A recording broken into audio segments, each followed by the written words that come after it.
নমস্কার, সুভাদ্রা রান্নাঘরে আমার সকল দর্শক বন্ধুকে জানাই স্বাগত। আমি শিউলি। দেখো, আজকে আমি ইঁচড় নিয়ে এসেছি। কতগুলো ইঁচড়কে কেটে ধুয়ে পরিষ্কার করে একটু হালকা করে সিদ্ধ করে রেডি করে নিয়ে এসেছি, খুব হালকা করে। দেখো, মানে মানে একবার জাস্ট ফুটিয়ে রেখে দিয়েছি, টাটকা গাছের ইঁচড় বলে। আর একটু আলুকেও তাই সেমভাবে। আর এবার মশলা কিনে নেবো। দেখো কতগুলো আমি টমেটো নিয়েছি, আর কাজু আছে, জিরে আছে, ধনে আছে, আদা, এলাচ, লবঙ্গ, দারচিনি, আর একটু স্টার ফুলের হাফ কেটে নিয়েছি, শুকনো লঙ্কা আছে। এগুলোকে আমি তেলের মধ্যে দিয়ে একটু নেড়ে নেব। দেখো, কড়াতে তেল দিয়ে দিয়েছি। এবার আমি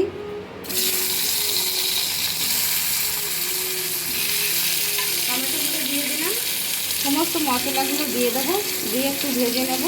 দিয়ে দেখো, আমি কড়া বসিয়ে দিয়েছি, কড়াতে সর্ষের তেল দিয়েছি। সর্ষের তেলেই আমি রান্নাটা করব। আমি তো সমস্ত মশলাগুলো ভেজে বেটে নিয়েছি, তোমাদের দেখিয়েছি। এবার আমি কি করব বলো তো, তেলের মধ্যে শুধু একটু হিং দেবো, ফোড়নে হিং দিচ্ছি, আর কিছু দিচ্ছি না। কারণ আমি ধনে, জিরে, গোটা গরম মশলা সমস্ত কিছু ভেজে বেটে নিয়েছি।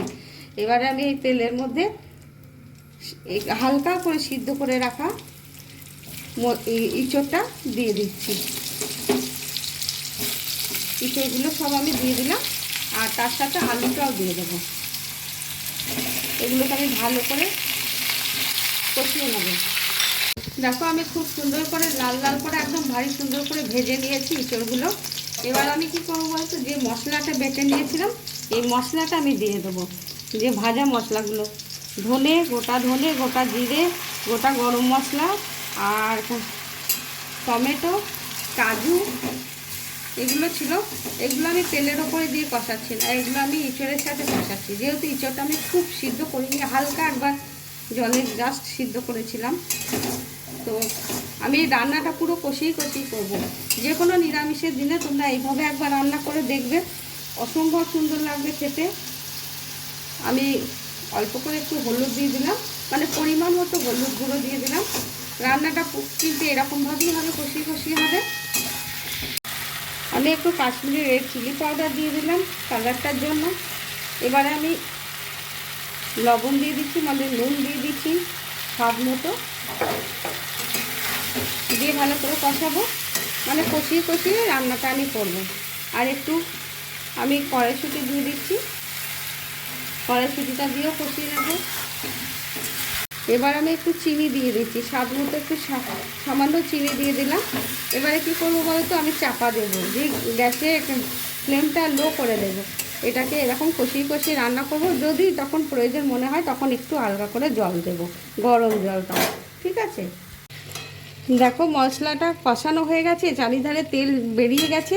এবার আমি এই জল তো দিইনি, এই যে জারটা ধুয়ে, মিক্সার জারটা ধুয়ে একটু জল দিয়ে দিলাম, জাস্ট এইটুকু, ব্যাস। আর জল দিচ্ছি না। এটা কিন্তু তোমরা লুচি, পরোটা, রুটি, রাইস, পোলাওয়ের সাথে খেতে পারবে, অসম্ভব সুন্দর হবে। যে কোনো নিরামিষের দিনে এটা রান্না করে দেখবে। এবার আমি একটু আবার চাপা দিয়ে দিচ্ছি, একটুখানি ফুটে গেলেই এটাকে আমি 2 মিনিটের মধ্যেই নামাবো। দেখো, প্রায় আমার হয়েই গেছে। এবার আমি কি করছি বলে তো, ওপর থেকে কতগুলো কিশমিশকে আমি ছড়িয়ে দিচ্ছি, মুখে পড়বে, ভারী চমৎকার লাগবে। আর আমি একটু ঘি দেব, আমার ঘরে বানানো ঘি, একটু ঘি দিয়ে দিচ্ছি। ঠিক আছে? এবার আমি কিন্তু গ্যাসটা অফ করে দিচ্ছি, কিছুক্ষণ স্ট্যান্ডিং টাইমের জন্য রেখে দেবো, তারপরে তোমাদের সার্ভ করে দেখাবো। দেখো, আমার সম্পূর্ণ নিরামিষ ইঁচড়ের রেসিপি রেডি এবং সার্ভ করে দিয়েছি। তোমাদেরকে আবার বলছি, অসম্ভব সুন্দর হয় খেতে। তোমরা এটা না বানালে সত্যি বলছি বিলিভ করতে পারবে না যে এটা কি অসাধারণ খেতে হয়। ট্রাস্ট মি, তোমরা একবার অবশ্যই বানিয়ে খাবে, খেয়ে আমাকে জানাবে তোমাদের কেমন লেগেছে। অসম্ভব সুন্দর। দেখো, একদম নরম হয়ে গেছে। আমি কিন্তু খুব একটা ভালো সিদ্ধ করে নিই, কাঁচা অবস্থাতেই প্রায় রান্না করেছি, হালকা করে একটু সিদ্ধ করে। যাই হোক, তোমরা এভাবে করবে, দেখো করে খাবে, খেয়ে আমাকে জানাবে তোমাদের কেমন লেগেছে। ঠিক আছে? তাহলে আজকের মতো টাটা।